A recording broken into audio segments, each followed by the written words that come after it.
Shalom bien-aimés frères et sœurs, je vous salue de partout où vous vous retrouvez, dans le nom de notre précieux, glorieux et merveilleux Yeshua Mashiach. Aujourd'hui, le Saint-Esprit a mis une pensée dans mon cœur que j'aimerais qu'on puisse partager tous ensemble pour la gloire de notre Seigneur Jésus-Christ. Aujourd'hui, j'aimerais qu'on puisse parler sur les réseaux sociaux, les médias sociaux, comme vous voulez. Avant que j'aille un peu plus loin, j'aimerais d'abord qu'on puisse comprendre c'est quoi réellement les réseaux sociaux. En fait, les réseaux sociaux, c'est juste cette plateforme-là qu'on a mis pour faciliter l'interaction entre les hommes, entre les amis, entre les connaissances.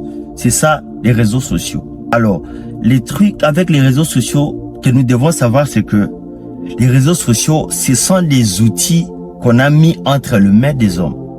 Ce sont des outils qu'on a disposés entre les mains de personnes. Alors, c'est quoi un outil? Lorsqu'on parle d'un outil, un outil, c'est juste un instrument qu'on a mis à la disposition d'une personne pour faire un travail bien déterminé, un travail quelconque. C'est ce qu'on appelle un outil. C'est juste un instrument. Ce qui est le plus important ici, c'est que un outil, lorsqu'il est à la disposition d'une personne, au départ, il n'a pas d'abord une polarité. Un outil, au départ, il est neutre. Il n'a pas de couleur. Mais c'est l'usage qu'on fait de l'outil qui détermine sa polarité. Je vais m'expliquer autrement. Lorsque tu as un instrument entre tes mains, lorsque tu as un outil entre tes mains, c'est par rapport au travail que tu fais avec cet outil-là qui détermine l'importance et la destinée de cet outil-là.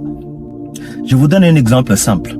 Ok, c'est comme le couteau. Ok, comme un couteau.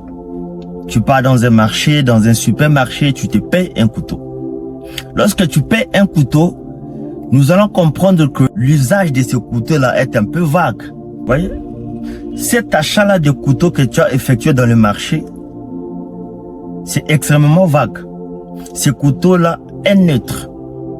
On ne sait pas à quoi ça sert. Ce n'est pas bon ni mauvais. Il est encore neutre. Maintenant, c'est l'utilisation que tu feras sur ce couteau-là qui va déterminer le rôle de ce couteau. Si tu payes un couteau pour que tu puisses l'utiliser à la cuisine, comme nos mamans l'utilisent à la cuisine pour découper des choses, là, on voit maintenant que le couteau a une polarité, a une couleur. On sait très bien que c'est pour l'utilisation de la cuisine. Et cette utilisation-là, elle est bonne. Et par exemple, tu payes un couteau pour peut-être commettre des meurtres, tuer des gens, ok, dépouiller des hommes avec ce couteau-là. Maintenant, tu orientes l'utilisation de ce couteau-là d'une autre manière. Et dans ce moment-là, ce n'est pas bon, ok. C'est ça que je suis en train de dire, qu'un instrument au départ n'a pas d'abord la polarité, mais c'est son utilisation qui en détermine. Et c'est aussi de la même manière aujourd'hui, les réseaux sociaux, c'est un outil qu'on a mis à notre disposition. Et aujourd'hui, les réseaux sociaux, c'est cet outil-là, c'est cet instrument-là le plus puissant qui peut exister aujourd'hui dans cette génération. Donc, quand tu utilises les réseaux sociaux, tu dois comprendre que tu as en ta possession un instrument extrêmement puissant et influent. C'est ça que j'aimerais qu'on puisse bien comprendre. Alors, comme j'ai dit au départ, les réseaux sociaux, il est neutre. Il n'a pas une polarité. Maintenant, la plus grande question ici est de savoir qu'est-ce que tu feras avec les réseaux sociaux. C'est ce que tu feras avec cet outil-là qui va déterminer son utilisation. C'est pourquoi je te pose encore la question aujourd'hui. Qu'est-ce que tu fais avec les réseaux sociaux? Quand tu te connectes à cet outil-là, qu'est-ce que tu en fais? Alors, il y a un principe naturel des choses, c'est que des choses que tu vois ou ce que tu écoutes d'une manière directe ou indirecte aura de l'influence sur ta vie. Des choses que tu t'exposes à voir ou à écouter d'une manière ou d'une autre, il y aura toujours de l'influence sur ta destinée. Que ça soit physique ou spirituel. D'une part, il y en a certaines personnes qui utilisent les réseaux sociaux, c'est pour s'abrutir, pour passer du temps, pour se divertir. D'une autre part, il y a aussi certaines catégories de personnes qui utilisent cet outil-là, qui est les réseaux sociaux, pour apprendre, pour se charger des informations. Il y a certaines personnes, ils deviennent plus intelligents en se connectant aux réseaux sociaux. Il y a certaines personnes, ils deviennent plus instruits lorsqu'ils se connectent sur les réseaux. Pourquoi? Parce qu'ils s'exposent à des choses qui vont les nourrir. Ils ajoutent des informations qu'ils n'avaient pas en avance. Il y a certaines personnes, lorsqu'ils se connectent sur les réseaux sociaux, c'est pour vendre sa vie. C'est pour montrer qui il est. C'est pour s'abrutir encore de plus en plus. Et ici, j'aimerais spécialement parler pour nous, les enfants de Dieu, les enfants du royaume. Lorsque nous sommes devant cet outil-là, les réseaux sociaux, qu'est-ce que nous en faisons? Quand tu te connectes sur les réseaux sociaux, qu'est-ce que tu en fais? C'est pour t'instruire? C'est pour nourrir ton esprit? C'est pour t'abrutir? Pour pousser les gens à l'extravagance? Pour pousser les gens à l'impudicité? Qu'est-ce que tu fais lorsque tu te connectes sur les réseaux sociaux? Qu'est-ce que tu fais? Bien-aimés frères et sœurs, nous devons savoir que l'une des plus grandes importantes recommandations du Seigneur, juste avant qu'il puisse partir, c'était de nous pousser à l'évangélisation. De faire connaître la bonne nouvelle partout dans le monde. Matthieu 28, le verset 19. La Bible déclare que allez, faites de toutes les nations des disciples, en les baptisant au nom du Père et du Fils et du Saint-Esprit. C'est ça la recommandation de notre Seigneur. Donc c'est pour dire que l'épouse, nous l'église aujourd'hui, nous avons la mission obligatoire.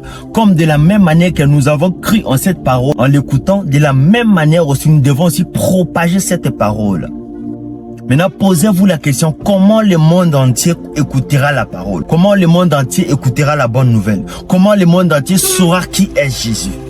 C'est quoi les nations que la Bible parle ici? Lorsqu'on parle des nations, les nations, c'est un regroupement des individus qui habitent dans un même lieu, dans une même territoire, dans une terre quelconque. C'est ça les nations. Mais bien aimés frères et sœurs, ce qui est bizarre, c'est que lorsqu'on parle de la plus grande des nations, démographiquement parlant, ce n'est pas d'abord la Chine. Ce n'est pas aujourd'hui le Nigeria. Non. Aussi bizarre que ça puisse paraître, la plus grande des nations, bien aimés frères et sœurs, c'est les réseaux sociaux. Bien aimé, aujourd'hui, lorsque nous regardons par rapport aux chiffres, la Chine compte 1,4 milliard de personnes comme population. Mais aujourd'hui, Facebook à lui seul, il compte 2,8 milliards de personnes, s'il vous plaît. Je n'ai pas cité d'autres réseaux sociaux, seul Facebook à lui seul, il compte 2,8 milliards de personnes. Et ça ne fait que grimper tout le jour. Est-ce que vous pouvez imaginer ça? Bien aimé, aujourd'hui, pour prêcher la parole, je n'ai pas nécessairement besoin de voyager. Aujourd'hui, pour prêcher la parole de Dieu, je n'ai pas nécessairement besoin de prendre un avion pour m'envoler quelque part, pour aller prêcher la parole, non. Il me suffit juste d'un seul clic, peut-être chez moi, à la maison, dans ma chambre, pour que le monde entier puisse capter mon message. Il suffit juste d'un seul geste de quelques secondes et le monde entier au courant de ce que je suis en train de dire.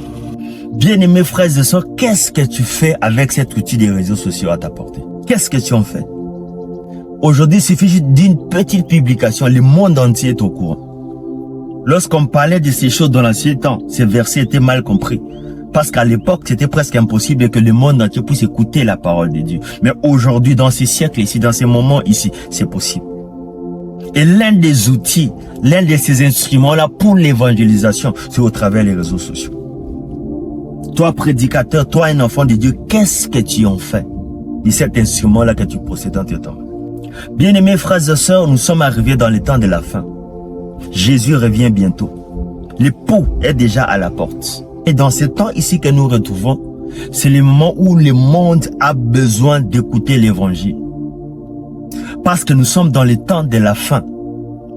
Selon les prophéties, c'était à ce moment ici que le monde puisse écouter.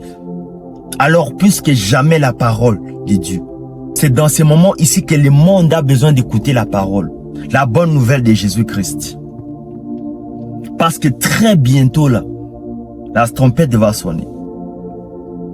Alors le ministère de la dernière ère, le ministère de la moisson qui doit amener l'église à la rencontre de son époux, c'est pour parfaire les gens. Que les gens puissent se préparer car l'époux revient bientôt. C'est le moment où jamais de faire connaître la personne de Yeshua HaMashiach au monde. Parce que le monde est perdu.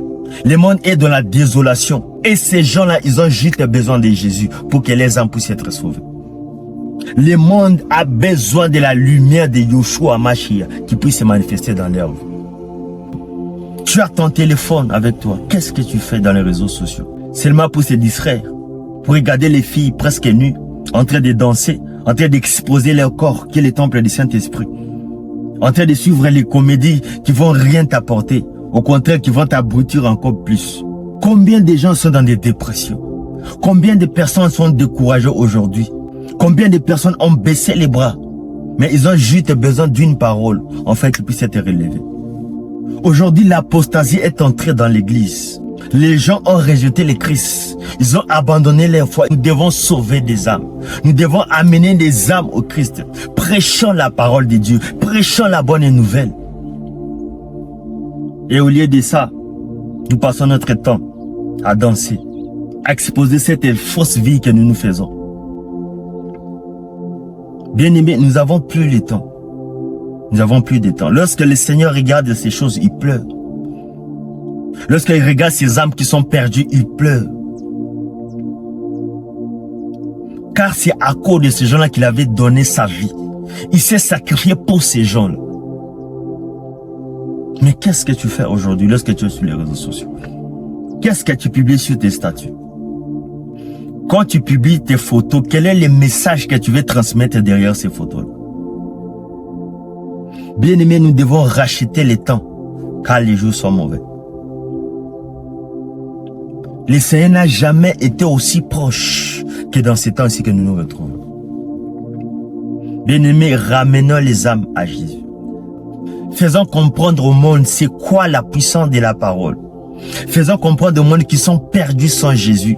Ils sont rien sans la parole de Dieu. Ils vont se perdre lorsqu'ils n'auront pas Jésus dans leur vie. Car Jésus-Christ est la vie. Et c'est lui la vie éternelle. C'est lui que le monde a besoin et rien d'autre. Mais tout ce que nous sommes en train de faire, tout ce que nous publions, tout ce que nous parlons, ça doit être pour la gloire de Dieu et pour que ça puisse évangéliser le monde. C'est la dernière chose que Jésus nous a recommandé juste avant qu'il puisse repartir au ciel. Juste avant. Et comme nous connaissons, la dernière parole, c'est celle-là qui est la plus importante.